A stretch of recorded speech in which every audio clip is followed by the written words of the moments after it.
Hello students, how are you? I hope you are all fine.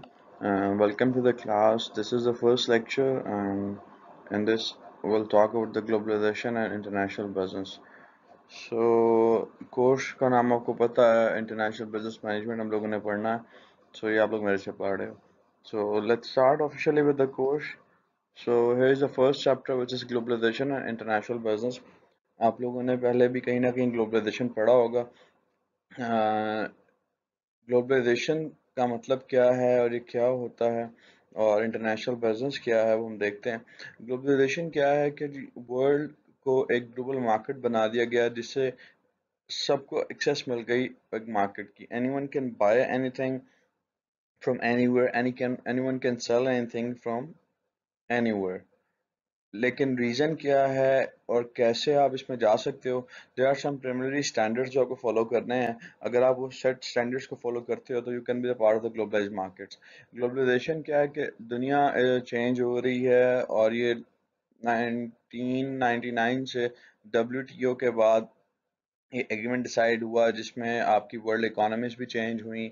अब आप देखते हो कि आपको पाकिस्तान में बैठे हुए USA made products, Europe made products, सारी प्रोडक्ट्स इजीली अवेलेबल हो जाती हैं और मिल जाती हैं. That's just because of the globalization. अब इंटरनेशनल बिजनेस क्या है, इसके लिए हम पहले देखते हैं what is the business. Business क्या होता है? किसी भी चीज़ को लेना देना, बेचना, कुछ बनाना, वो बिजनेस है. इंटरनेशनल बिजनेस की जब बात की जाती है तो इंटरनेशनल बिजनेस क्या है? कोई भी चीज़ इंटरनेशनली मींस एक मुल्क से दूसरे मुल्क में बेचना या वहां से लेके आना. That's called the international business. Here are some learning objectives of this chapter. इसके learning objectives हैं जी: understand the process of globalization, discuss the characteristics of globalization, list the major motivations and drivers of the globalization, examine the major difference between domestic and international business. ये सारा कुछ हम लोग इसमें पढ़ेंगे, और यू कैन से दैट ये chapter पढ़ने के बाद और ये लेक्चर सुनने के बाद you would be able to answer these question. Let's start officially with the globalization. What is globalization? The globalization is a process of increasing interconnectedness between societies. अब ये क्या है? कहता है जी, this is a process है जिसने societies को आपस में connect कर दिया. इंटरकनेक्टेडनेस हो गई है उन सोसाइटीज़ के बीच में. अब इंटरकनेक्टेडनेस का मतलब क्या होता है और सोसाइटीज़ में कैसे होती है, ये हम देख लेते हैं. के इंटरकनेक्टेडनेस होने की वजह से हमें और भी बहुत फ़ायदे हुए, जिसकी वजह से बहुत सारे आपको प्रोडक्ट की अपॉर्चुनिटीज़ मिली हैं. इसके साथ साथ आपको बहुत सारी जॉब्स मिलती हैं, बहुत सारा एक्सपोजर मिलता है. That is just because of the globalization. फिर बात करता है characterized by the convergence of taste and preferences in different parts of the global economy. Example: McDonald's, Burger King, Apple, iPod, etc. and etc. अब इसमें अगर बात की जाए कि हम इंटरकनेक्टेडनेस ऑफ सोसाइटीज़ की बात कर रहे हैं, तो इंटरकनेक्टेडनेस ऑफ सोसाइटीज़ में आप देखो कि आपको सिर्फ सोसाइटी से कनेक्शंस नहीं मिले हैं, वहाँ का टेस्ट भी मिला है, वहाँ के ब्रांड्स भी मिले हैं. जैसे मैकडोनल्ड्स है, that is an international brand. बर्किंग है, एप्पल आईपॉड्स हैं, एप्पल की प्रोडक्ट्स हैं, एचपी है, बहुत सारी ऐसी प्रोडक्ट्स हैं अपनी डेली लाइफ में यूज़ करते हैं. और अगर हम देखें इवेंचुअली तो they are the part of globalized market. फिर बात करता है facilitated by networks of information technology trade and investment flows. अब ये सारा कुछ कैसे होता है? ऑब्वियसली बात है, it's just because of networking. अब ये नेटवर्किंग हुई है, नेटवर्किंग ऑफ इंफॉर्मेशन है, टेक्नोलॉजी है, और ट्रेड एंड इन्वेस्टमेंट फ्लोज हैं ये सारे. जैसे इंटरनेशनल कंपनी कोई हमारी कंट्री में आके इन्वेस्टमेंट करती है, या हम कुछ ट्रेड करते हैं, लेटेस्ट टेक्नोलॉजीज हम लोग यूज़ करते हैं. इसकी बेस्ट एग्जांपल्स हैं हम लोग अपने लैपटॉप्स, अपने मोबाइल्स, अपने गैजेट्स और सराउंडिंग में देखें, हमें बहुत सारी चीज़ें नज़र आ जाएंगी जो कि इवेंचुअली ग्लोबलाइजेशन को रिफ्लेक्ट कर रही हैं.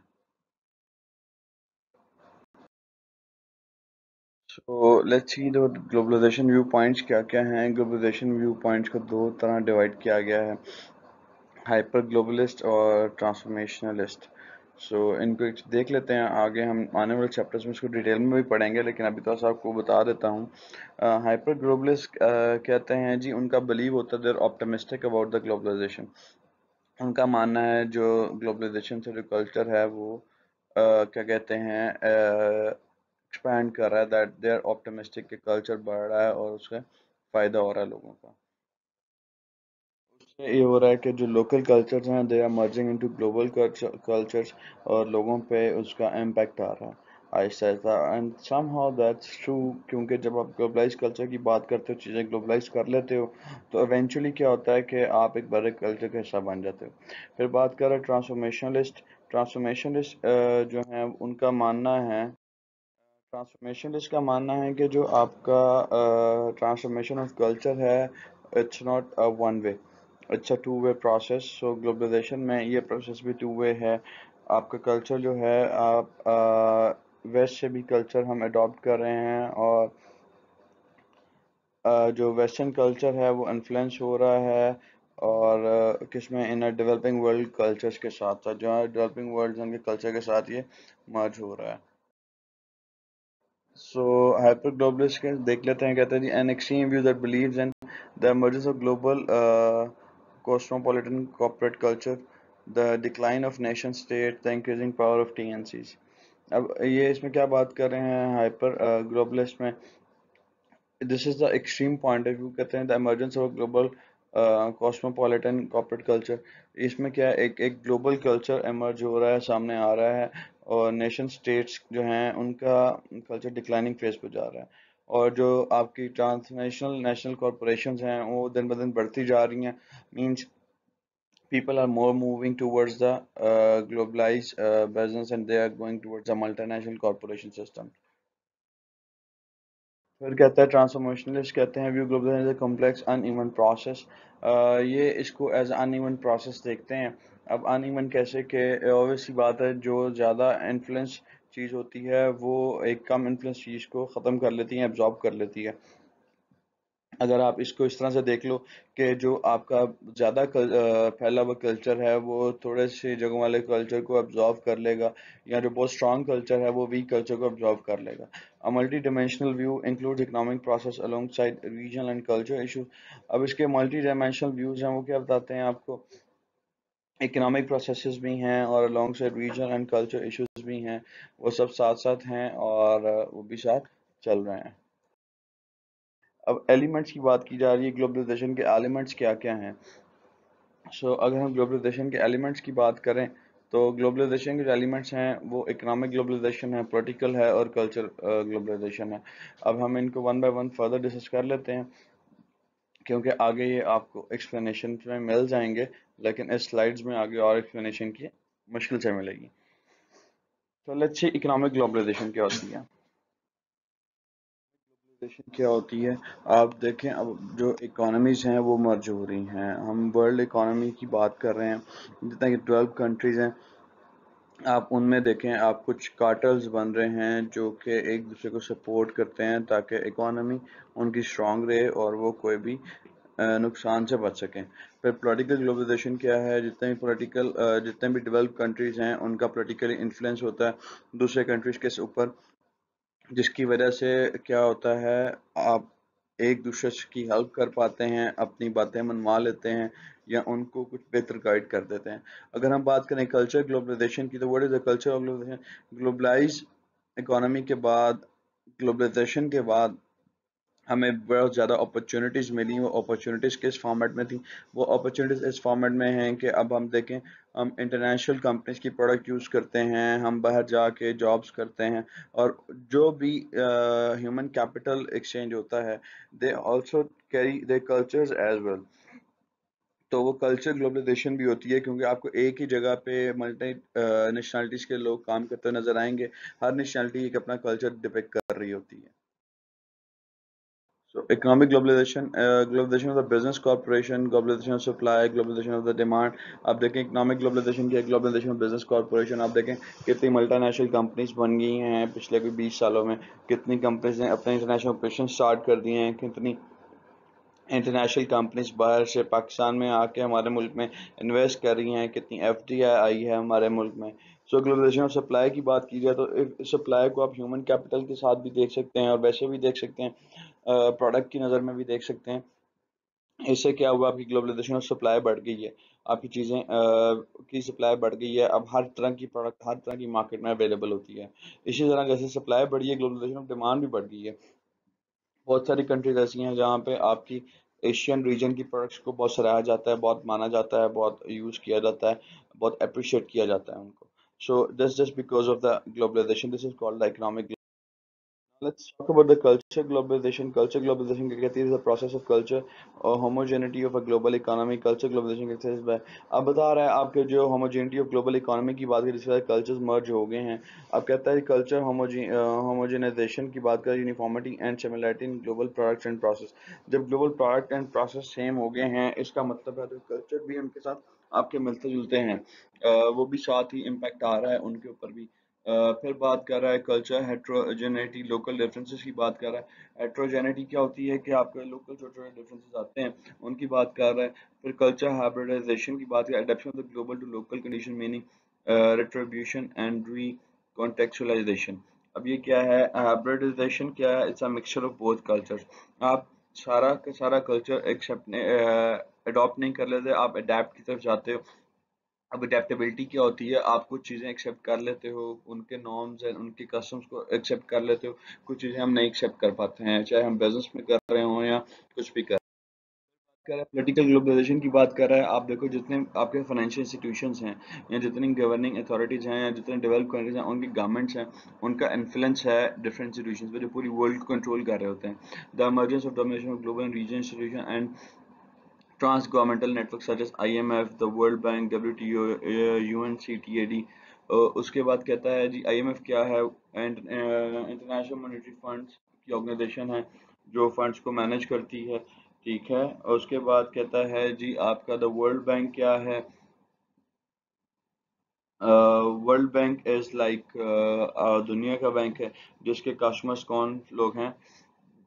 सारे countries in the world are the customers of the World Bank. WTO क्या है? वर्ल्ड ट्रेड ऑर्गेनाइजेशन है, ये ऑर्गेनाइजेशन जिसकी बात से हम ग्लोबलाइजेशन की बात करते हैं। यूएनसीटीएडी क्या है? United nation conference on trade and development है, ये एक इंस्टीट्यूशन है जो ट्रेड एंड डेवलपमेंट को देखता है और सारे कंट्रीज को रेगुलाइज कर रहा था इन चीज़ों को लेकर।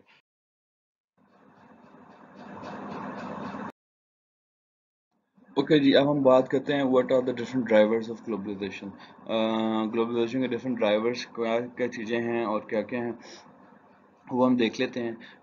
एक्चुअली ये भी स्लाइड्स में आपको बस इनके बुलेट्स मिलेंगे, बाकी जो है आपको मैं जो ये लेक्चर होगा इसको गौर से सुनना पड़ेगा, उससे आपको चीज़ों का आइडिया हो जाएगा।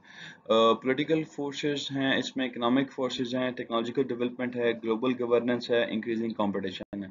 Let's start with political forces. अब जो ग्लोबलाइजेशन को कैसे ड्राइव किया जाता है, पॉलिटिकल फोर्सेस का क्या इन्फ्लुएंस है बीच में? अगर आप देखें जितने भी कंट्रीज हैं वो जितने भी बॉडीज बनी हुई हैं एक दूसरे को सपोर्ट कर रहे होते हैं, ठीक है। जितने भी स्ट्रॉन्ग डेवलप कंट्रीज हैं उनकी गवर्नमेंट स्ट्रॉन्ग होती हैं, वो वर्ल्ड डिसीजंस में इन्फ्लुएंस होते हैं। वो इवन के आपकी जो बड़ी ऑर्गेनाइजेशन हैं जैसे डब्ल्यू हो गया, इनको फंड्स करते हैं। आपकी जो लेटेस्ट चीज़ें आती हैं, डेवलपमेंट्स आती हैं, वो इन कंट्रीज़ में से आती हैं। और इसी तरह जो डेवलपिंग कंट्रीज़ हैं, अंडर डेवलप कंट्रीज हैं, उनकी गवर्नमेंट्स को भी ये इन्फ्लुएंस करते हैं। फिर इकोनॉमिक फोर्सेस की बात की जाए तो इकोनॉमिक फोर्सेस को क्यों ड्राइवर ऑफ ग्लोबलाइजेशन कहा जाता है? कि एक ब्रॉडर इकोनॉमी की एक्सेस मिल रही है सबको। इसके लिए ज़रूरी नहीं है कि एक कंट्री आप किस कैटेगरी के किस कैलिबर की कंट्री हो, आप इधर डेवलपिंग हो, डेवलप हो, अंडर डेवलप हो, you have a right to enter globalize market. इसकी वजह से आप ट्रेड करके अपनी चीज़ें बेहतर कर सकते हो। अगर हम बात करें टेक्नोलॉजिकल डेवलपमेंट की तो हम अपनी डेली की अगर लाइफ को देखें या डेली रूटीन को देखें तो हमारे गैजेट्स, हमारा लाइफस्टाइल, हमारा पहनना उठना, गाड़ियाँ हमारी, ये सारी they all are representation of technological development. अगर ग्लोबलाइजेशन ना होती तो टेक्नोलॉजी सारी डेवलप कंट्रीज के पास होती, हमारे पास ना आती, अंडर डेवलप और डेवलपिंग कंट्रीज के पास ना आती। But just because of the globalization अगर कोई चीज़ यूएसए में लॉन्च होती है तो नेक्स्ट वीक आपको आपकी कंट्री में मिल जाती है वो। फिर ग्लोबल गवर्नेंस की बात अगर की जाए तो ग्लोबली जो इंस्टीट्यूशंस हैं वो मॉनिटर कर रहे हैं डेवलपिंग एंड डेवलप कंट्रीज को भी, ताकि वो उनके भी लाइफ स्टैंडर्ड्स बेहतर किए जा सकें।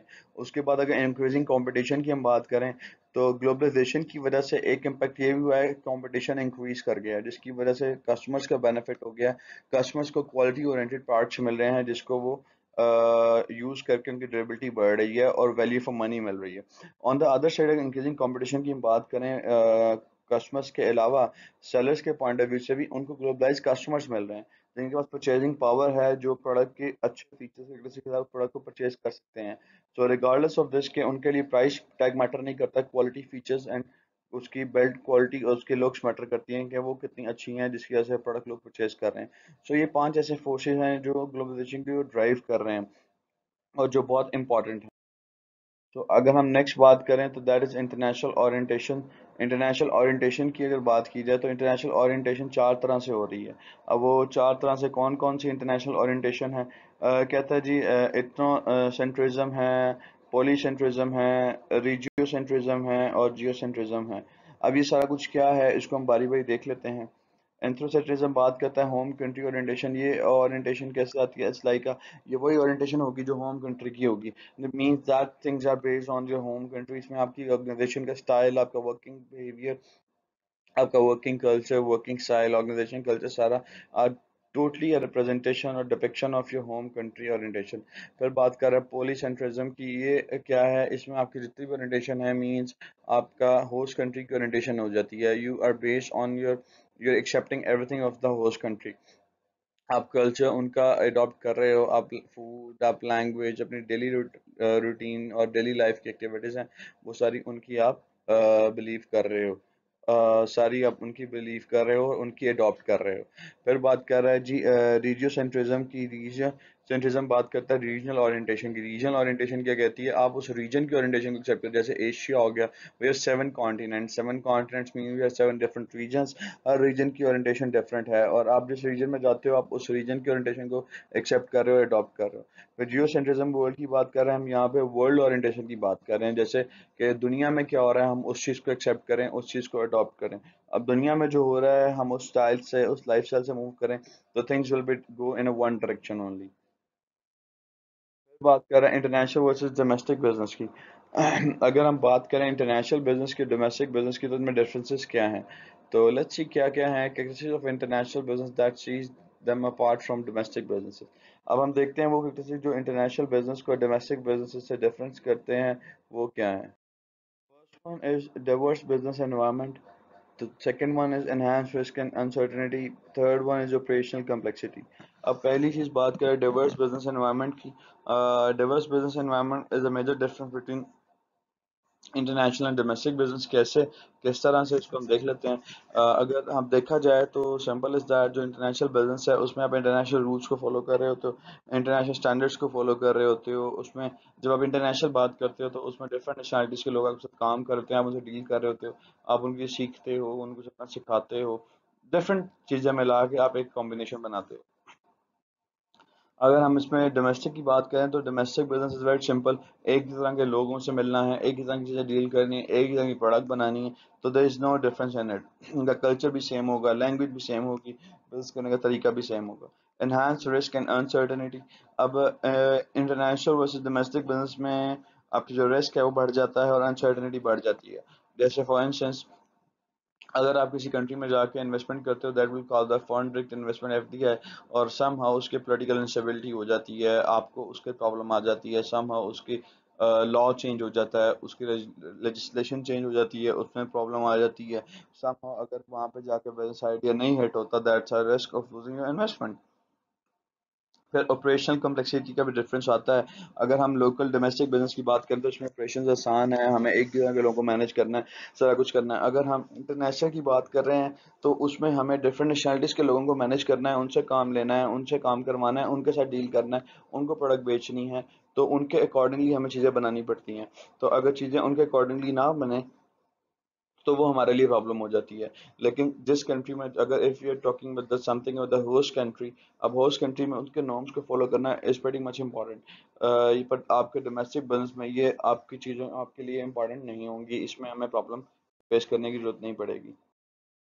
Motive for the firm internationalisation. अगर अब हम बात करें कि फर्म्स क्यों इंटरनेशनलाइजेशन की तरफ जाती हैं तो उसके पीछे उनके क्या मोटिव्स हैं, तो इसको भी देख लेते हैं एक नज़र।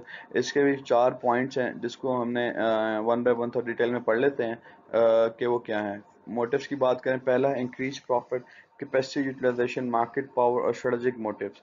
First of all let's talk about the increase profit. ये तो ऑब्वियसली बात है, अगर मेरे पास अपनी मार्केट का स्पैन बढ़ेगा तो मेरे पास कस्टमर्स का डेटाबेस बढ़ेगा, कस्टमर्स बढ़ेंगे तो और इवेंचुअली मेरी प्रोडक्ट की सेल्स बढ़ेंगी, अगर सेल्स बढ़ेंगी तो eventually I would be in a position कि मेरे प्रॉफिट्स इंक्रीज कर रहे हैं।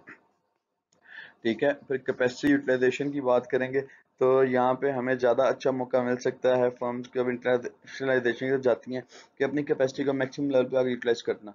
जब वो मैक्सिमम लेवल यूटिलाइज कर रही होंगी, अपनी सारी एक्सपर्टीज सारी स्किल्स दिखा रही होंगी, जिससे उनको एडवांटेज और बेनिफिट मिल रहा होगा। जब बेनिफिट मिल रहा होगा उनको, तो इवेंचुअली उनका बिजनेस ग्रो कर रहा होगा। उसमें फिर उनकी मार्केट पावर बढ़ जाती है। ऑब्वियस सी बात है, जब अगर डिफरेंट नेशनलिटीज के कस्टमर्स होंगे, आपकी प्रोडक्ट डिफरेंट नेशनलिटीज में बिक रही होगी, या आप वहाँ से प्रोडक्ट्स खरीद रहे होगे, आपके पास मार्केट पावर होगी। मार्केट पावर क्या कहती है कि the one who has a right और एबल टू सेल समथिंग और buy something in any scenario is has a market power. और ये एक बहुत बड़ा मोटिव होता है फर्म्स के लिए इंटरनेशनलाइजेशन की तरफ जाने के लिए, कि वो अपने आप को मोर स्ट्रेंथन करना चाहती हैं, अपनी पावर बढ़ाना चाहती हैं। फिर बात करते हैं स्ट्रेटेजिक मोटिव्स की। अब स्ट्रेटेजिक मोटिव्स क्या है? दैट समटाइम्स आपको स्ट्रेटेजिक अलायंस की ऑप्शंस मिल रही होती हैं। Sometimes this is your strategic move कि आपने इंटरनेशनलाइजेशन की तरफ जाना है, इंटरनेशनल कंपनी बनना है, मल्टीनेशनल कंपनी बनना है, जिससे आप अपना बिजनेस ग्रो करोगे, कंपनी ग्रो करोगे, एवेंचुअली कस्टमर्स को ग्रो करोगे। जब बिजनेस ग्रो करेंगे तो आज आके हम बात वहीं करेंगे, कंपनी बिजनेस क्यों करती है? For the sake of earning profit. Her company का पर्पस क्या होता है? प्रॉफिट अर्न करना। तो that's also a strategic move कि आप अपना कस्टमर मार्केट शेयर इंक्रीज कर रहे होते हो। सो ये सारे मोटिव्स है जो जिस कंपनी के बैकएंड पे इंपॉर्टेंट होते हैं, जब वो इंटरनेशनलाइजेशन की तरफ जा रही होती हैं। So that's all from today's lecture. आज का लेक्चर का ये हमारा पहला लेक्चर था, पहला चैप्टर था। I know video is short, लेकिन पहला चैप्टर इसलिए शॉर्ट रखा है ताकि आप लोगों का इंटरेस्ट बने। इसमें कोई चीज़ अगर आपको समझ नहीं आती है तो feel free to contact me, ask me, आप मुझे ईमेल कर सकते हो या कहीं पे भी क्वेश्चन पूछ सकते हो। थैंक यू, टेक केयर, अल्लाह हाफिज़।